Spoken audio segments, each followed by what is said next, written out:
Fellow Ghanaians, good evening. Exactly 2 weeks ago, I came again into your homes to outline a roadmap for easing the restrictions put in place to help contain the spread of the coronavirus pandemic in our country.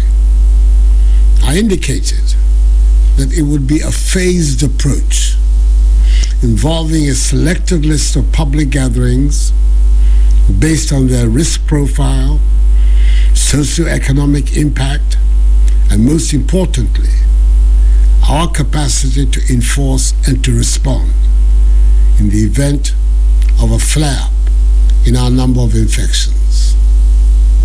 Since then, we've had some of our religious institutions opening their doors to worshippers while respecting the limits of numbers and maintaining the strict protocols announced. Others have decided to remain closed until further notice. Private burials are taking place. Marketplaces, public transport, including domestic air transport, restaurants, hotels, individual and non-contact sports, and our constitutional and statutory bodies are conducting their activities in accordance with social distancing and the relevant hygiene protocols. From tomorrow, Monday, 15th June, the last batch of institutions in this phased approach, our educational institutions, will begin to reopen, with final year students in our tertiary colleges and universities returning to school to prepare for and take their exit examinations. As has been stated, final year senior high school SHS3 students, together with SHS2 Go Track students, will resume on 22nd June, and final year junior high school JHS3 students the week after on 29th June. The decision to include our schools in phase 1 of the easing of restrictions was taken advisedly. Some argue that we're putting the lives of our students, teachers, and non-teaching staff in danger by this reopening, citing the examples of other countries who have done so and recorded spikes in their infection case counts. I've stated on several occasions that there is no one-size-fits-all approach to the resolution of this pandemic. We have our own unique situation in the country, and we have always taken that into account in dealing with this disease, much as we are prepared to learn from the examples of others. Fellow Ghanaians, over the last 3 months, every aspect of our national life has been affected by this virus. We've had to take deliberate steps to ensure that our society, in the face of the pandemic, is able to function and continues to strive to deliver the results of progress, prosperity, and development for which we all yearn. Saving lives, jobs, and livelihoods, revitalizing our economy, and safeguarding the future of our country have been at the heart of this endeavor. We cannot say that because of the pandemic, we're no longer interested in issues of social justice, such as education and health. Education, indeed, is the key to the future of our country. The quality of education that our educational institutions produce ultimately will determine the success or otherwise of our nation. We therefore have to find a way of guaranteeing the prospects of the generation of young people who are the objects of education today and who represent our future. We have to do everything within our power to protect their potential and thereby help preserve our future. We cannot afford to let the pandemic undermine our chances for survival and progress. We have to confront our present and future with confidence, knowing fully well that we must remain at all times vigilant and careful. So from tomorrow, operating with half the class size, final year students will begin a 6-week period of learning to finish their respective programs.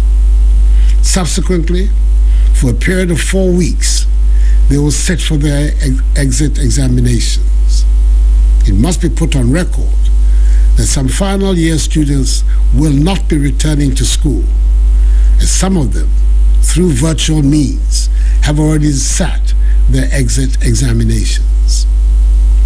Prior to their return to school, government, through the Ministry of Education and the Ghana Education Service, has ensured that all tertiary institutions, public and private, have been disinfected. Universities, with their own hospitals and clinics, have been equipped with the necessary personal protective equipment and have isolation centers to deal with any positive cases. All other institutions, without their own clinics and hospitals, have been mapped to health facilities. There will be no mass gatherings and no sporting activities. Religious activities under the new protocols will be permitted. Social distancing and the wearing of face masks must become the norm on campus. To aid in this effort, a total of 600,000 face masks has been distributed to the tertiary institutions. This is to enable every student, teaching and non-teaching staff, to have 3 reusable face masks. In addition to this, 1,700 Veronica buckets, 200,000 liters of hand sanitizers, 3,400 liters of liquid soap, and 900 thermometer guns have been distributed, with the transportation and delivery of these items being overseen by the Special Logistics Team of the Government Committee, chaired by the sagacious, experienced politician, the Senior Minister, Honorable Yao Safo-Mafu, that is supervising the reopening of the schools. I met with the Vice Chancellors of the universities, both public and private, last Tuesday, who pledged that they would cooperate to ensure that this exercise is effectively undertaken. And I thank them very much for their cooperation. Our intention is to secure the lives of the nearly 200,000 students, lecturers, and non-teaching staff who will be returning to campus from tomorrow. And I appeal to them also to do their bit to help us succeed.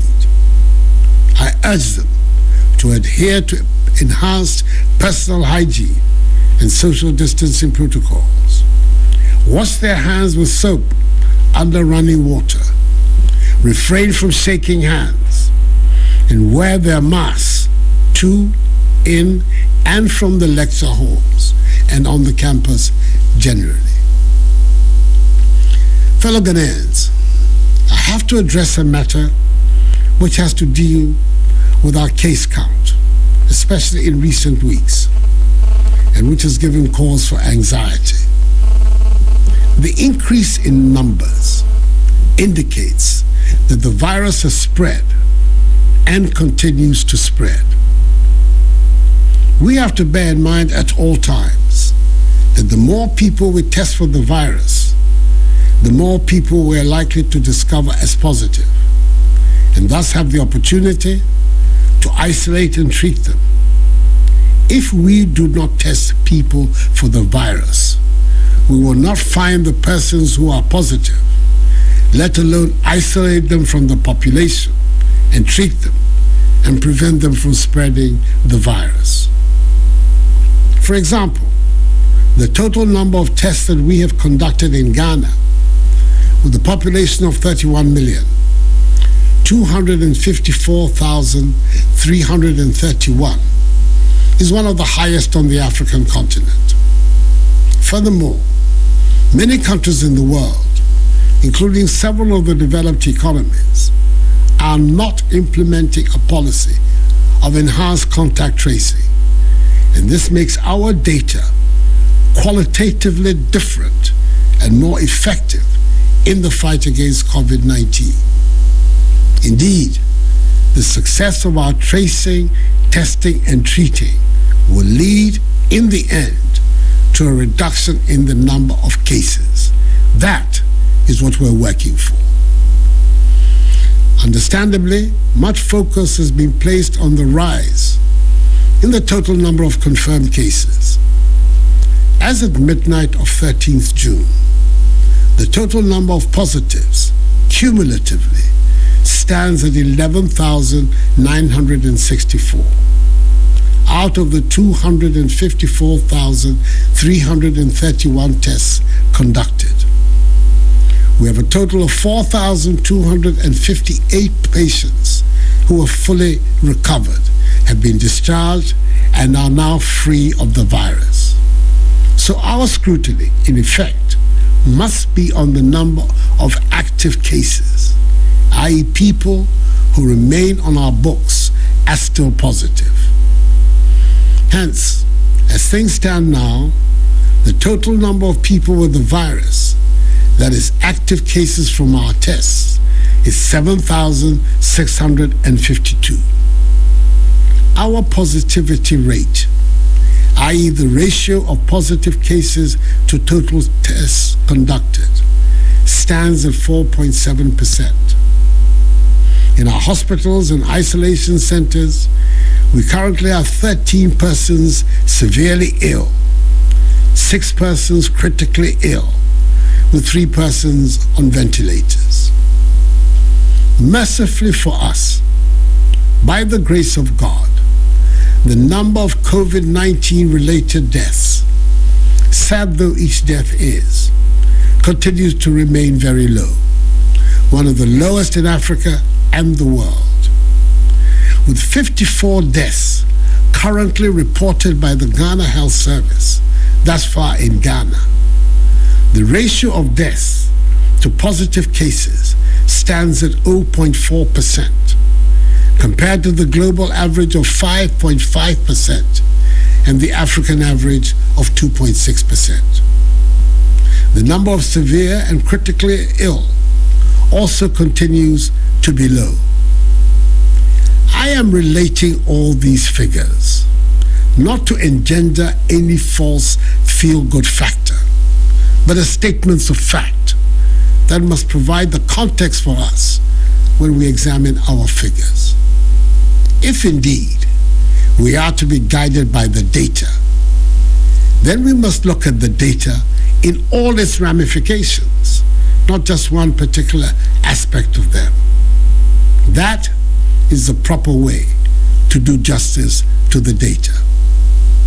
I'm thus in no way suggesting that we should let our guard down and throw out of the window the efforts we have made in bringing us this far, where we have become a reference point for many in the handling of this pandemic. On the contrary, as we begin to ease the restrictions, we must be even more disciplined in our adherence to the personal hygiene and social distancing measures we have become accustomed to. We must keep fit, and we must continue to eat our local foods to boost our immune systems.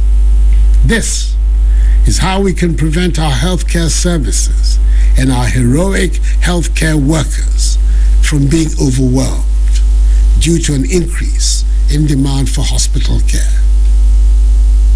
Nevertheless, I implore you to pay attention to your health. When you begin to experience symptoms such as fever, persistent cough, bodily pains, loss of taste and smell, and difficulty in breathing, seek immediate medical attention at the nearest health facilities. I remain concerned about the stigma associated with this disease. Stories of persons who have recovered from this disease and being shunned by their own relatives and communities are a source of considerable worry to me because they undermine our efforts to fight it. There is nothing shameful about testing positive. We do not have to lose our sense of community because of this pandemic. Government, through the Ghana Health Service, continues to monitor on a daily basis the spread of the virus and has benchmarks of health outcomes which define the mitigation measures that must be pursued to curb the spread of the disease and enable us to reassess the easing of restrictions. It is important for me to remind residents of the Greater Accra and Ashanti regions, where the great majority of cases have been recorded, and in the western and central regions, where we're seeing an increase in infection cases, to continue to adhere strictly to the social distancing and enhanced hygiene protocols announced. With the doctors and scientists telling us that the virus is transmitted from human contact through talking, singing, coughing, and sneezing, which results in sending droplets of the virus from one person to another. Residents of these 4 regions, and indeed all Ghanaians, must remember that the wearing of masks is now mandatory. Leaving our homes without a face mask or face covering on is an offense. The police have been instructed to enforce this directive, which is the subject of an executive instrument. Let me repeat, our survival is in our own hands. If we are lax and inattentive, we will continue to have serious challenges with the virus. If we are mindful and self-disciplined, we have it in us to defeat this pandemic and help return our lives to normalcy. I appeal to each and every one of you for your help in this regard. That is the surest way to realizing our collective vision of building a new Ghanaian civilization where the rule of law is not a slogan, but a directive principle of state development, where we deliver social and economic transformation that has a meaningful impact on the lives of all of our people, where a strong and vibrant economy creates jobs for the masses of our young people, and in the process creates a society of opportunities and aspirations for all, where we are no longer pawns nor victims of the world order, and where the vision of our founding fathers of a free, progressive, and prosperous Ghana is attained. Let us together rise to the occasion and fulfill our common destiny. We can do it. Enuanom, efiri achinako, yema sukufo a oni ba bewie, besan ko school, akotre won sohwe a etoato. University for bekochina. SHS 3 ni SHS 2 go track 4 is beko ochina na awotwe. JS 3 for also beko na awotwe a ediso. Awu for teacher.